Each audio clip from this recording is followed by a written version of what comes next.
So, hey everyone, welcome to my channel Imam D classes. So, in this video, we will discuss the further questions of based on topic percentages. So, now the question is arised on a percentage 5 marks question continuation part. It is a continuation part.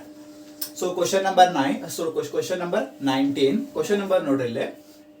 The expenses of a company in a year were rupees 82,000. Okay, expense ಇದು ಏನಿದು expense of a company in a year were rupees 82,000. correct, and it's a net profit. ಇಲ್ಲಿ net profit ಐತ್ರಿ, it's a net profit rupees 20,000. ಕರೆಕ್ಟಾ? 1 year ಐತಿ, ಅದು ಯಾವ year ನಮಗೆ ಗೊತ್ತಿಲ್ಲ. ಆ ಇಯರ್ ಏನ್ರಿ ಎಕ್ಸ್ಪೆನ್ಸ್ ಎಷ್ಟಿತ್ರಿ rupees 82,000. ಆ year net profit 20,000. In the next year, ಮುಂದಿನ ವರ್ಷ, in the next year it's expense, again expense, it's expense increased by 20%, and the net profit amounted to 30% of the expenses. okay, 1 year ಐತಿ, ಆವಾಗ expense ಎಷ್ಟೈತಿ 82,000. 1 year ಐತಿ, ಆವಾಗ net profit 20,000. ಕರೆಕ್ಟಾ? Next year, ಮುಂದಿನ ವರ್ಷ, expense increased by 20% and net profit increase ಇಲ್ಲ, decrease ಇಲ್ಲ, but net profit 30% of the expenses amount. Find the percentage. Okay, find the percentage increase in the profit ಎಷ್ಟು increase ಆಗೈತಿ ಅಂತ ನೀವು find out ಮಾಡ್ಬೇಕು. ಕರೆಕ್ಟಾ? ಸೊಲ್ಯೂಷನ್ ಪಾರ್ಟ್ ಅಲ್ಲೇ ಬರ್ರಿ. ಇಲ್ಲೇ ಏನೈತಿ, first last year's expense. Okay, last year's expense ಎಷ್ಟೈತ್ರಿಪ್ಪ? Last year expense rupees 82,000. ಕರೆಕ್ಟಾ? ಲಾಸ್ಟ್ ಇಯರ್ಸ್ ಪ್ರಾಫಿಟ್ ಎಷ್ಟೈತಿ? Last year's profit rupees 20,000. Correct? This year ಅಂದ್ರೆ ನೆಕ್ಸ್ಟ್ ಇಯರ್ ಅಂದ್ರೆ ದಿಸ್ ಇಯರ್ ಇನ್ಕ್ರೀಸ್ಡ್ ಐತಲ್ಲ ಅಲ್ಲೇ, ಇನ್ಕ್ರೀಸ್ಡ್ ಅಂತ. ಓಕೆ, ಇನ್ಕ್ರೀಸ್ಡ್ ಅಂತ ಐತಲ್ಲ ಅಲ್ಲೇ. This year increased at 20% of the expense. 20 divided by 100 into expense ಮೇಲೆ 20%. ಎಕ್ಸ್ಪೆನ್ಸ್ ಎಷ್ಟೈತಿ? 82,000 ಇಂಟು 20% ಎಷ್ಟು ಬಂತು? rupees 16,400. ಎಕ್ಸ್ಪೆನ್ಸ್ ಇನ್ಕ್ರೀಸ್ ಆಯಿತು. This year expense is equal to last year expense 82,000 plus this year expense increase agi 16,400. total ಸೇರಿಸಿ 98,400. it is this year expense. okay, this year profit ಬೇಕು. ಈಗ last year profit ಐತಿ, this year profit ಬೇಕು. this year profit 30% of the expense. this year profit 30% of this year expense. 30 divided by 100 into this year expense ಎಷ್ಟೈತಿ? this year expense 98,400 ಐತಿ. ಅದ್ರ ಮೇಲೆ 30% ಮಾಡ್ರಿ, 29,520 ಅಂತ ಐತಿ. ಕರೆಕ್ಟಾ? ಓಕೆ, ಈಗ find the percentage increase in the profit ಎಷ್ಟು ಇನ್ಕ್ರೀಸ್ ಆಗೈತಿ ಅದು ಪರ್ಸೆಂಟೇಜ್ ಕ್ಯಾಲ್ಕುಲೇಟ್ ಮಾಡ್ರಿ ಅಂತ ಕ್ವಶನ್ ಐತಿ. ಓಕೆ, ಇನ್ಕ್ರೀಸ್ ಇನ್ ಪ್ರಾಫಿಟ್ ಬೇಕು ನಮ್ಗೆ, ಇನ್ಕ್ರೀಸ್ ಇನ್ ದ ಪ್ರಾಫಿಟ್ ಬೇಕು. ಅದಕ್ಕೆ increase in profit is equal to ಎಷ್ಟು ಪ್ರಾಫಿಟ್ ಆಗೈತ್ರಿಪ್ಪ? This year profit 29,520 minus old year profit, last year profit 20,000 minus ಮಾಡ್ರಿ. ಡಿಫರೆನ್ಸ್ ಎಷ್ಟು ಬಂತ? ₹9,520 ಬಂತು ಡಿಫರೆನ್ಸ್. ಕರೆಕ್ಟಾ? ಈಗ ಪರ್ಸೆಂಟೇಜ್ ಆಫ್ ಪ್ರಾಫಿಟ್ ಮಾಡ್ಬೇಕಲ್ಲ, ಅದಕ್ಕೆ percentage of profit is equal to increase in profit divided by last year's profit into 100. increased profit ಎಷ್ಟೈತಿ? increased profit 9,520 increased profit ಐತಿ, divided by last year's profit ಎಷ್ಟೈತಿ? 20,000 ಐತಿ, into 100 ಮಾಡ್ರಿ. ಎಷ್ಟು ಪರ್ಸೆಂಟೇಜ್ ನಿಮ್ದು? 47.6%. this answer समझ में आ गया आप लोगों को? आपको एक ईयर है, उस ईयर का एक्सपेंस कितना है कहते हैं 82,000. एक ईयर है, उस ईयर का प्रॉफिट कितना है 20,000. दिस ईयर क्या हो रहा? एक्सपेंस क्या हो रहा? दिस ईयर एक्सपेंस इंक्रीज हो रहा, कितना? 20%. और नेट प्रॉफिट कितना हो रहा? इंक्रीज नहीं हो रहा, डिक्रीज नहीं हो रहा. नेट प्रॉफिट सिर्फ कितना हो रहा? 30% ऑफ द एक्सपेंस का 30% हो रहा. No increase no decrease profit. तो तुम्हारे को पूछा क्या है इन्हें, find the percentage increase in the profit. Percentage मालूम करो किसका, इंक्रीज इन प्रॉफिट का परसेंटेज मालूम करो करके पूछा question. So last years expense तुम्हारा कितना है 82,000। सो लास्ट ईयर्स प्रॉफिट तुम्हारा कितना है 20,000, करेक्ट है। अब दिस ईयर का कितना होता बोल के, दिस ईयर क्या हो रहा, इंक्रीज हो रहा। This year increased at 20% of the expense. 20/100 into expense तुम्हारा कितना था पुराना 82,000, उसके ऊपर निकालो तो तुम्हारे को मिला कितना 16,400 मिला, ठीक है, एक्सपेंस है। अब देखेंगे दिस ईयर एक्सपेंस टोटल कितना होता बोल के। ओल्ड एक्सपेंस तुम्हारा कितना है 82,000 प्लस इंक्रीज हुआ सो एक्सपेंस कितना है तुम्हारा 16,400, दोनों को ऐड करो 98,400 तुम्हारा क्या है दिस ईयर का टोटल एक्सपेंस है। अब प्रॉफिट मालूम करेंगे, प्रॉफिट क्या हो रहा 30% ऑफ द एक्सपेंस हो रहा। तो this year profit 30% of this year expense बोल के 30/100 इंटू दिस ईयर का एक्सपेंस कितना है 98,400, उसका 30% निकालो आप लोग, कितना मिलेगा आपको 29,520 मिलेगा, ठीक है। अब देखो इंक्रीज इन प्रॉफिट मालूम करेंगे, increase in profit is equal to, तो तुम्हारा पहले वाला तो तुम्हारा प्रॉफिट कितना है, न्यू प्रॉफिट कितना है 29,520, करेक्ट है। इसमें से माइनस ओल्ड वाला प्रॉफिट माइनस करो 20,000, कितना मिला आपको डिफरेंस है 9,520, ये है तुम्हारा increase in profit, got it. अब परसेंटेज मालूम करेंगे, percentage of profit is equal to increased profit divided by last year profit into 100। तो तुम्हारा इंक्रीज्ड प्रॉफिट तुम्हारा कितना है 9,520 डिवाइडेड बाय तुम्हारा लास्ट ईयर का प्रॉफिट कितना है 20,000 इंटू 100 कर दो, आपको मिलेगा 47.6%, got it. So okay, next year question, next question number 20। Two partners A and B agreed to divide 20% of the total profits equally between them. Okay, 2 partners A and B agreed to divide 20% of the total profit equally means 2 partners 1:1, 1/2, 1/2, correct? 3 partners means 1:1:1, 1/3, 1/3, 1/3. 2 partners means 1:1, 1/2, 1/2. 2 partners 1/2, 1/2. Equally between them and balance in the ratio of 2:3. Balance bantala 2:3 ಇಂದ distribute ಮಾಡಬೇಕಂತ. If the total profits are rupees 2,700, total profit is 2,700, how much does B gets in all? B ಗೆ ಎಷ್ಟು ಸಿಕ್ತಿರಿಪ್ಪ ಅಂತ question, B ಗೆ ಎಷ್ಟು, B को कितना मिला बोल के क्वेश्चन है तुम्हारे को। Okay, partners solution, partners A and B, first 20% of total profit is 2,700 divided equally 20 divided by 100 into 2,700 you will get rupees 540. ಇದು 540 ಗೆ ಈಕ್ವಲಿ ಡಿಸ್ಟ್ರಿಬ್ಯೂಟ್ ಮಾಡಬೇಕು, equally 2 partners means 1/2, 1/2 rupees 540 into 1 divided by 2, 1/2 equally distribute ಮಾಡ್ರಿ, rupees 540 into 1/2 means 270 each. A 270, B 270, 270 plus 540, correct?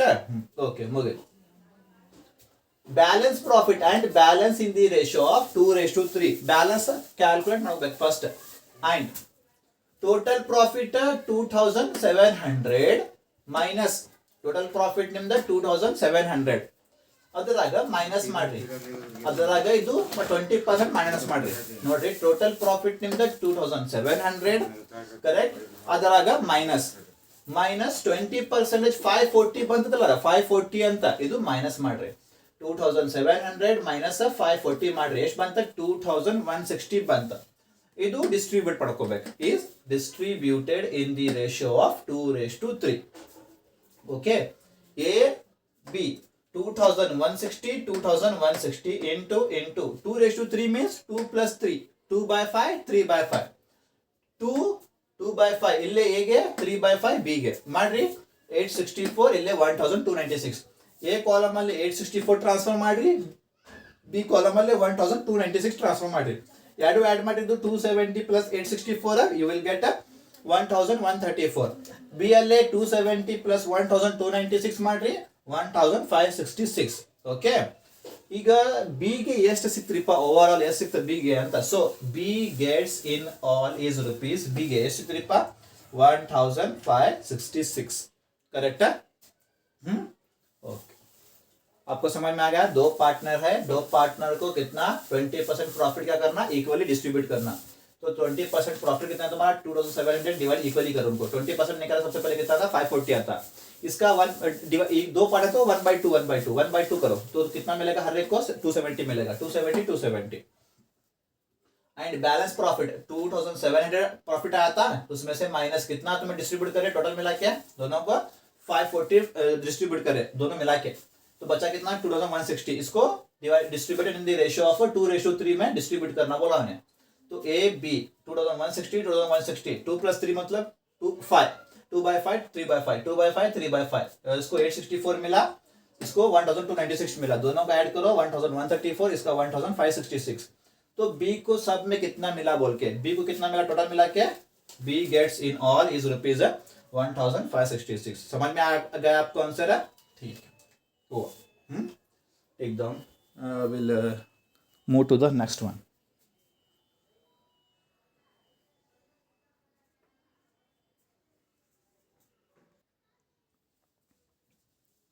Okay so 21 question ಏನೈತೆ ನೋಡ್ರಿ concentration ಮಾಡ್ರಿ ನೀವು ಬಹಳ A, B and C are partners. There are 3 partners. Okay.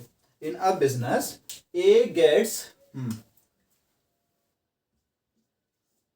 20% of the total profits. Total profits मेरे 20% यारिगे A gay. B 60% of the remaining profit. And C the rest C ಗೆ remaining profit ಬರುತ್ತಲ್ಲ ಅದು C ಗೆ ಕೊಡಬೇಕು if C gets rupees 500 if C gets rupees C ಗೆ ಎಷ್ಟು ಸಿಕ್ಕಿದ್ರಿಪ್ಪ ಎಲ್ಲ ಸೇರಿಸಿ 500 rupees C ಗೆ find the total profits total profit ಎಷ್ಟು ಐತಿ ಕಂಪನಿ ಒಳಗಂತ ನೀವು ಫೈಂಡ್ ಔಟ್ ಮಾಡಬೇಕು ಓಕೆ ಆನ್ಸರ್ ಪ್ರಾಫಿಟ್ ನಮಗೆ ಗೊತ್ತಿಲ್ಲ ಅಸಂಪ್ಷನ್ ಬೇಸ್ ಮೇಲೆ ಹೋಗ್ಬೇಕು ತಿಳಿತಾ ಲೆಟ್ ದ ಟೋಟಲ್ ಪ್ರಾಫಿಟ್ ಎಷ್ಟಂತ 100 ರೂಪೀಸ್ ಅಂತ ಅಸ್ಯೂಮ್ ಮಾಡ್ರಿ ಟೋಟಲ್ ಪ್ರಾಫಿಟ್ ಎಷ್ಟ 100 ರೂಪೀಸ್ ಅಂತ ಅಸ್ಯೂಮ್ ಮಾಡ್ರಿ ಫಸ್ಟ್ ಎ ಗೆಟ್ಸ್ 20 ಆಯ್ತಲ್ಲ A gets 20% A gets 20% of total profit 100 ಮೇಲೆ 20% 100 ಮೇಲೆ 20% ಕೊಡ್ರಿಪ್ಪ ಎಗೆ ಎಷ್ಟು 20 100 ಮೈನಸ್ 20 80 ಇದು 80 ಏನ್ರಿಪ್ಪ ಇದು ರಿಮೈನಿಂಗ್ 80 ಏನ್ರಿದು ರಿಮೈನಿಂಗ್ ಇದು ರಿಮೈನಿಂಗ್ ಯಾರಿಗೆ ಕೊಡಬೇಕು ಈಗ ಬಿ ಗೆ ಕೊಡಬೇಕು ಬಿ ಗೆಟ್ಸ್ ಎಷ್ಟು ಬಿ ಗೆ 60% B gets 60% of 80 remaining 80 into 60% 48 80 minus 48 ಮಾಡ್ರಿ ಎಷ್ಟು ಬಂತ 32 ಇದು 32 ಏನ್ರಿಪ್ಪ ಇದು ರೆಸ್ಟ್ ಇದು 32 ಏನ್ರಿ ರೆಸ್ಟ್ ಇದು ಯಾರಿಗೆ ಕೊಡಬೇಕಾ ಸಿ ಗೆ ಕೊಡಬೇಕು ಸಿ ಗೆಟ್ಸ್ ದ ರೆಸ್ಟ್ ತಿಳಿತಲ್ಲ ಎ ಒಳಗ ಎ ಟೋಟಲ್ ಪ್ರಾಫಿಟ್ ಒಳಗೆ ಎ ಮೈನಸ್ ಮಾಡ್ರಿ ರಿಮೈನಿಂಗ್ ಬಂತ ಅದು ರಿಮೈನಿಂಗ್ ಬಿ ಗೆ ಕೊಡ್ರಿ ಬಿ ಗೆ ಮೈನಸ್ ಮಾಡ್ರಿ ಲಾಸ್ಟ್ ಅಮೌಂಟ್ ಬಂತಲ್ಲ ಅದು ಸಿ ಗೆ ಕೊಡ್ರಿ ತಿಳಿತಾ ಇಷ್ಟ ಮಾಡ್ಬೇಕು ಈಗ ನೋಡ್ರಿಪ್ಪ ಸಿ ಮತ್ತ ಟೋಟಲ್ ಪ್ರಾಫಿಟ್ 100 ಐತಿ ಟೋಟಲ್ ಪ್ರಾಫಿಟ್ ಎಷ್ಟು ಐತಿ 100 ಐತಿ ಟೋಟಲ್ ಪ್ರಾಫಿಟ್ 100 ಆವಾಗ ಸಿ ಗೆ ಎಷ್ಟು ಸಿಕ್ತ ಅವಾಗ ಸಿ ಗೆ 32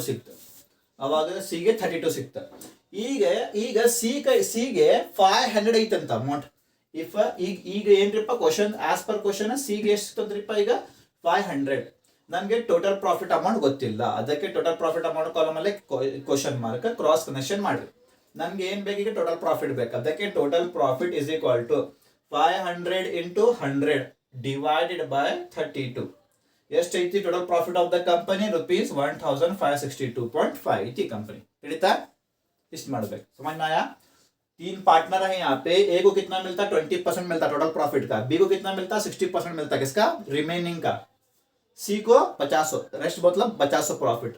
यहाँ पे क्वेश्चन के हिसाब से सी को कितना मिल रहा, सब में 500 रुपीज मिल रहा, तो टोटल प्रॉफिट मालूम करोगे कि पूछा तुम्हारे क्वेश्चन, ठीक है।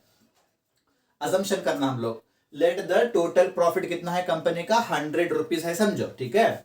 ए को कितना मिल रहा है, 20% किसका, टोटल प्रॉफिट का, 100 का, तो 100 का 20% निकालो तो 20 मिला, 100 में से 20 माइनस करो, बचा कितना, 80 बचा। एक किसको देना, एक किसका है, रिमेनिंग है, रिमेनिंग। इसमें से किसको देना, बी को देना, कितना परसेंट, 60% ऑफ रिमेनिंग का, रिमेनिंग का उसको बी को 60% दो, 80 का 60% दो, उसको कितना बता 48, उसमें से माइनस करो, बचा कितना 32। ये 32 क्या है, देखो रेस्ट है, ये रेस्ट किसको देना, सी को, सी गेट्स द रेस्ट, ठीक है। अब सी का एक कॉलम बनाओ, टोटल प्रॉफिट का कॉलम बनाओ, टोटल प्रॉफिट तुम्हारा कितना है 100 रुपीज, तब सी को कितना मिल रहा है, सी को 32 मिल रहा है, ठीक है। अब सी को कितना मिल रहा है, क्वेश्चन के हिसाब से 500 मिल रहा है उसको, बट टोटल प्रॉफिट हमारे को नहीं मालूम, तो क्वेश्चन मार्क, इसको क्रॉस क्वेश्चन करो, हमें मालूम क्या करना, टोटल प्रॉफिट, तो total profit is equal to 500 into 100, बचा कौन है 32 बचा, उसको नीचे लाओ, तो आपको टोटल ओवरऑल प्रॉफिट कितना मिलेगा आपको, ₹1562.5। समझ में आ गया, okay. So will go for the next one after this.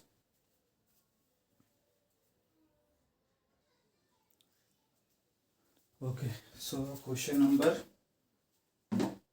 22, question number 22 ಏನಾಯ್ತು ನೋಡ್ರಿ, at a clearance sale an article listed at ₹48, listed ಅಂದ್ರೆ selling price, listed ಅಂದ್ರೆ ಏನ್ರಿಪ್ಪ selling price, not actual selling price but listed ತೋರ್ಸಾಕ, listed at ₹48 was sold for ₹42, ನೋಡ್ರಿ listed ಅಂದ್ರೆ ಏನ್ರಿಪ್ಪ, ಒಂದ ಅಲ್ಲಿ list ನಾಗ list MRP ಎಷ್ಟೈತಿಪ್ಪ, MRP 48 ಐತಿ, ಬಟ್ ಆಕ್ಚುಯಲ್ ಸೇಲ್ ಮಾಡ್ತಾರಂದ್ರಿ ಬರೀ 42ಗೆ. If the list price included a profit of 20%, list price included a profit of 20%, what was the percentage gain when sold at the reduced price? Actual 48 ಇತ್ತ, sale ಮಾಡಿದ್ರಿ ನೀವು 42ಗೆ, ಇದ್ರಾಗ 20% profit mix ಐತಂತ, ಎಷ್ಟು percentage gain ಆತ್ ನಿಮ್ಗೆ selling at the reduce price ಅಂತ question ಐತಿ. So listed price shortcut ಏನ್ರಿಪ್ಪ, LP ಎಷ್ಟು ಐತಿ 48 ಐತಿ, ಪ್ರಾಫಿಟ್ ಎಷ್ಟೈತಿ 20% ಐತಿ, 20% ಪ್ರಾಫಿಟ್. ಸೊ ಕಾಸ್ಟ್ ಪ್ರೈಸ್ ಗೊತ್ತಿಲ್ಲ, ಅಸಂಪ್ಷನ್ ತಗೋಬೇಕು, ಮತ್ತೆ if cost price CP is ₹100 ಅಂತ ಅಸ್ಯೂಮ್ ಮಾಡ್ರಿ, ಪ್ರಾಫಿಟ್ ಎಷ್ಟು 20%, 100 ಇಂಟು 20%, 20 ಬಂತ, ಎರಡು ಆಡ್ ಮಾಡ್ರಿ, 100 ಪ್ಲಸ್ 20 ಎಷ್ಟು 120, ಇದು ನಿಮ್ದು ಸೆಲ್ಲಿಂಗ್ ಪ್ರೈಸ್, 120 ನಿಮ್ದು ಏನ್ರಿಪ್ಪ ಸೆಲ್ಲಿಂಗ್ ಪ್ರೈಸ್ SP. ಈಗ ಅಸಂಪ್ಷನ್ ಚಾಲು ಮಾಡ್ರಿ, ಸೆಲ್ಲಿಂಗ್ ಪ್ರೈಸ್ ಕಾಸ್ಟ್ ಪ್ರೈಸ್ 100, ಆವಾಗ ಸೆಲ್ಲಿಂಗ್ ಪ್ರೈಸ್ ಎಷ್ಟು 120, ಕಾಸ್ಟ್ ಪ್ರೈಸ್ 100, ಸೆಲ್ಲಿಂಗ್ ಪ್ರೈಸ್ ಎಷ್ಟು ಅವಾಗ 120. ಈಗ ಸೆಲ್ಲಿಂಗ್ ಪ್ರೈಸ್ ನಿಮ್ ಕಡೆ ಐತಿ, ಸೆಲ್ಲಿಂಗ್ ಪ್ರೈಸ್ ಇದ, ಸೆಲ್ಲಿಂಗ್ ಪ್ರೈಸ್ ನಿಮ್ದು ಲಿಸ್ಟೆಡ್ ಪ್ರೈಸ್, ಸೆಲ್ಲಿಂಗ್ ಪ್ರೈಸ್ ಎಷ್ಟೈತಿ 48 ಐತಿ, ಸೆಲ್ಲಿಂಗ್ ಪ್ರೈಸ್ ನಿಮ್ದು 48. ಈಗ ಕಾಸ್ಟ್ ಪ್ರೈಸ್ ಎಷ್ಟು ಇರಬಹುದು, ಕಾಸ್ಟ್ ಪ್ರೈಸ್ ಎಷ್ಟು ಇರಬಹುದು ಕ್ಯಾಲ್ಕುಲೇಟ್ ಮಾಡ್ಬೇಕು. CP is equal to 48 into 100 divided by 120 ಮಾಡ್ರಿ, ಎಷ್ಟು ₹40, ಇದು ₹40 ಏನ್ರಿಪ್ಪ, ಇದು ನಿಮ್ದು ಕಾಸ್ಟ್ ಪ್ರೈಸ್, ತಿಳಿತಾ.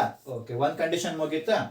ಸೆಕೆಂಡ್ ಕಂಡೀಷನ್ ನೋಡ್ರಿಪ್ಪ, ಈಗ ಕಾಸ್ಟ್ ಪ್ರೈಸ್ ₹40 ಐತಿ, ಸೆಲ್ಲಿಂಗ್ ಪ್ರೈಸ್ ಈಗ ಸೆಕೆಂಡ್ ಕೇಸ್ ಅಲ್ಲೇ 42 ಐತಿ, ಸೆಲ್ಲಿಂಗ್ ಪ್ರೈಸ್ ಎಷ್ಟು ಸೆಕೆಂಡ್ ಕೇಸ್ ಅಲ್ಲೇ 42 ಐತಿ, ಕಾಸ್ಟ್ ಪ್ರೈಸ್ 40, ಸೆಲ್ಲಿಂಗ್ ಪ್ರೈಸ್ 42. ಈಗ ಪ್ರಾಫಿಟ್ ಕ್ಯಾಲ್ಕುಲೇಟ್ ಮಾಡಕ್ ಬರುತ್ತೆ, simple, profit is equal to selling price minus cost price, selling price 42 minus cost price 40, ಎಷ್ಟು ₹2 ನಿಮ್ದು ಪ್ರಾಫಿಟ್.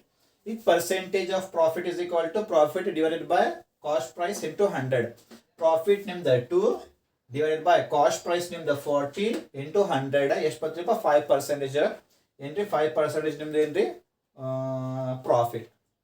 समझ में आया?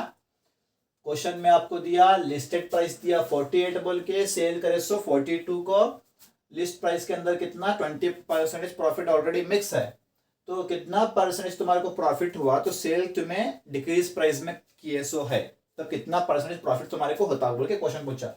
तो लिस्टेड प्राइस शॉर्टकट क्या है, एलपी कितना है 48 है, प्रॉफिट का परसेंटेज 20% दिया, तो हमारे को कॉस्ट प्राइस नहीं मालूम, तो हम लोग अजम्पशन लेना, if cost price CP is rupees कितना 100 बोल के अज्यूम करो, प्रॉफिट कितना है 20%, तो 100 के ऊपर 20% निकालो तो मिलेगा कितना 20, दोनों को ऐड करो, कॉस्ट प्राइस प्लस प्रॉफिट तो हमारा सेलिंग प्राइस मिलता है 120, तुम्हारा क्या है सेलिंग प्राइस।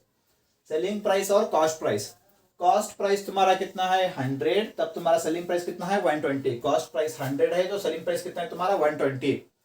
अब तुम्हारे पास सेलिंग प्राइस कितना है 48 है, यही तुम्हारा सेलिंग प्राइस कितना है अभी 48 है, तब कॉस्ट प्राइस कितना है क्वेश्चन मार्क।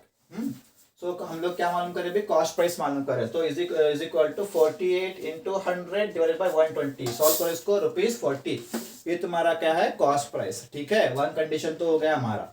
सेकंड कंडीशन देखेंगे, कॉस्ट प्राइस कितना है अभी हमारा, आपको हमारे कितना मिला 40 रुपीज मिला। अब सेलिंग प्राइस सेकंड कंडीशन में कितना बोला हमने, सेल फॉर है कितना 42 को, 42 यहाँ पे लिख लो, कॉस्ट प्राइस है और सेलिंग प्राइस भी है, इसकी बेस के ऊपर हम लोग क्या मालूम करेंगे, प्रॉफिट मालूम करेंगे। तो profit is equal to selling price minus cost price. Selling price कितना है 42, कॉस्ट प्राइस कितना है 40, तो दो डिफरेंस कितना है तुम्हारे को ₹2 क्या है प्रॉफिट। अब percentage of profit is equal to profit divided by cost price into 100, profit कितना है 2, कॉस्ट प्राइस कितना है 40 इंटू 100 कर तो आपको मिलेगा 5%, क्या है आपका percentage of profit. Got it?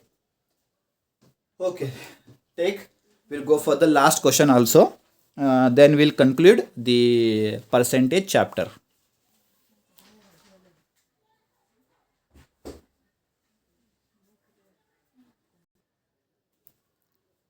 Okay, hopefully this is the last question based on percentages. Question number 23. Mehta gets a pay 20% more than that of Shah. Oh, but 25% less than that of Zaveri. Mehta's pay is 20% more than Shah, but Mehta pay 25% less than of Zaveri. If Zaveri's pay is ₹540, find Shah's payment calculate ಮಾಡಬೇಕು ನೀವು, ನಮಗೆ ಗೊತ್ತಿಲ್ಲ. So first ನೋಡ್ರಿ Zaveri answer ಅಲ್ಲೇ, answer ಇದು answer Zaveri or Zaveri's pay is ₹540, Shah's pay ನಮಗೆ ಗೊತ್ತಿಲ್ಲ question mark. Mehta pay is 20% more than Shah, 20% more than Shah, correct? Mehta pay is 25% less than Zaveri, correct? Sentence frame ಮಾಡಿರಿ. Okay, so Zaveri's pay ಐತಿ ನೋಡ್ರಿ, ಇದ Zaveri ಮತ್ತು Zaveri ಮತ್ತು Mehta ಇಲ್ಲಿ ಐತಿ ಕನೆಕ್ಷನ್. ಸೊ Zaveri pay ನಮಗೆ ಗೊತ್ತೈತಿ, Zaveri ಐತಲ್ಲ ಅಲ್ಲೇ, Zaveri's pay ಐತಿ 540 ಐತಿ, less than, okay less than Mehta pay less than, Mehta pay is 25% less than Zaveri. 25%, 25 divided by 100 into Zaveri's pay 5 ಮಾಡ್ರಿ 540 ಎಷ್ಟು ಬಂತು ₹135, ಲೆಸ್ ಮಾಡ್ಬೇಕಲ್ಲ. ಓಕೆ, ಲೆಸ್ ಮಾಡ್ಬೇಕಲ್ಲ, ಲೆಸ್ ದ್ಯಾನ್ ಇಲ್ಲ, ಅದು ಲೆಸ್ ದ್ಯಾನ್ ಅಂತ, ಲೆಸ್ ದ್ಯಾನ್ ಅಲ್ಲ, ಅದು simple. Zaveri pay ಎಷ್ಟ್ರಿಪ್ಪ 540, Mehta pay 25% less than of Zaveri ಐತಲ್ಲ, 25% less than of Zaveri ಅಂತ, Zaveri 540 25% ಮಾಡ್ರಿಪ್ಪ 135 ಬಂತ, ಲೆಸ್ ದ್ಯಾನ್ ಐತಿ, ಅದಕ್ಕೆ ಲೆಸ್ ಮಾಡ್ರಿ 540 minus 135 405, ಇದು Mehta's pay. ಈ ಸೆಂಟೆನ್ಸ್ ಕಂಪ್ಲೀಟ್ ಆಯ್ತು. Mehta pays is a 25% less than of Zaveri. ಆತ ಈ ಸೆಂಟೆನ್ಸ್ ಮುಗೀತು, ಈ ಸೆಂಟೆನ್ಸ್ ಮುಗೀತು, ಕರೆಕ್ಟಾ? ಸೆಕೆಂಡ್ ಸೆಂಟೆನ್ಸ್ ಐತಲ್ಲ, Mehta pays 20% more than Shah ಅಂತ. ಶಾ ನಮಗೆ ಗೊತ್ತಿಲ್ಲ, ಶಾ ಪೇಮೆಂಟ್ ಎಷ್ಟೈತಿ ನಮಗೆ ಗೊತ್ತಿಲ್ಲ, ಅದಕ್ಕೆ ಅಸಂಪ್ಷನ್. ಇಫ್ ಶಾಸ್ ಪೇ ₹100 ಅಂತ ಅಸ್ಯೂಮ್ ಮಾಡ್ರಿ. Mehta pay is 20% more than Shah, ಅದಕ್ಕೆ Mehta pay is 20% more than Shah. First adjustment 20% Shah payment 100 into 20% ಮಾಡಿ 20 ಮೋರ್ ಐತಿ, ಮೋರ್ ದ್ಯಾನ್, ಮೋರ್ ಅಂದ್ರೆ ಪ್ಲಸ್ ಮಾಡ್ಕೋಬೇಕು, 100 plus 20 120, ಇದು ಏನ್ರಿಪ್ಪ Mehta pay, ಇದು Mehta's pay ಅಸಂಪ್ಷನ್ ಬೇಸ್ ಮೇಲೆ. ಈಗ Mehta ಮತ್ತು Shah, ಶಾಸ್ ಪೇಮೆಂಟ್ 100 ಐತಿ, ಶಾಸ್ ಪೇಮೆಂಟ್ 100 ಐತಿ, ಆವಾಗ ಮೆಹತಾಜ್ ಪೇ ಎಷ್ಟು ಬಂತ? 120 ಬಂತು. ಕರೆಕ್ಟಾ? ಈಗ ಮೆಹತಾಜ್ ಪೇ 405 ಐತಿ, ಈಗ ಮೆಹತಾಜ್ ಪೇ 405 ಐತಿ, ಆವಾಗ ಶಾಸ್ ಪೇಮೆಂಟ್ ಎಷ್ಟು ಇರಬಹುದು? Question mark. So Shah's payment, Shah's ಬರ್ಬೇಕಲ್ಲಿ, ಶಾಸ್ ಪೇ ಬರ್ಬೇಕು, ಮೆಹತಾ ಅಲ್ಲ, Shah's payment. Okay, Shah's pay is equal to 405 into 100 divided by 120 rupees 337.5 ಇದು ಶಾಸ್ ಪೇಮೆಂಟ್. ಈ ತರ ಸಾಲ್ವ್ ಮಾಡಬೇಕಿತ್ತು ಕ್ವಶನ್ಗೆ. समझ में आया? सभी सेंटेंस तो हमारे को दिया उन्हें. जवेरी को कितना मिल रहा, जवेरी पे को कितना मिल रहा, 540 मिल रहा, शाह को कितना मिल रहा हमारे को नहीं मालूम, क्वेश्चन मार्क. ठीक है, तो सेंटेंस तो है यहाँ पे, Mehta pays 20% more than Shah, more than Shah, एक सेंटेंस है. दूसरा सेंटेंस क्या है? Mehta pays 25% less than Zaveri बोल के है. सेंटेंस लिख लो दोनों भी. सो जवेरी का पेमेंट हमारे पास है, जवेरी का पेमेंट हमारे पास है, जवेरी का पे कितना? 540. यहाँ पे लेस देन बोल के दिया, तो सेंटेंस सेमी सेंटेंस लिख लो तुम लोग. सेंटेंस 540 का 20% निकालो, कितना बचेगा? 135. लेस बोल रहा है तो लेस करो, इसमें से लेस करो, 405 मिलता है. ये तो क्या है? मेहताज पे. सेकंड कंडीशन हमारा हो गया. अब फर्स्ट कंडीशन में आएंगे. शाह का पेमेंट हमारे को नहीं मालूम कितना है बोल के, तो इफ शाह पेज ₹100 अजम्पशन के बेस के ऊपर, तो सेंटेंस लिख लो, Mehta pays 20% more than Shah बोल के सेंटेंस लिख लो. 100 के ऊपर 20% निकालो, 20 आता, मोर बोल के दिया तो ऐड करना, दोनों को ऐड करो, 120 आता है. क्या है? मेहता का पे है. मेहता और शाह का पेमेंट 100 है, तब मेहता का पे कितना आया? 120 आया.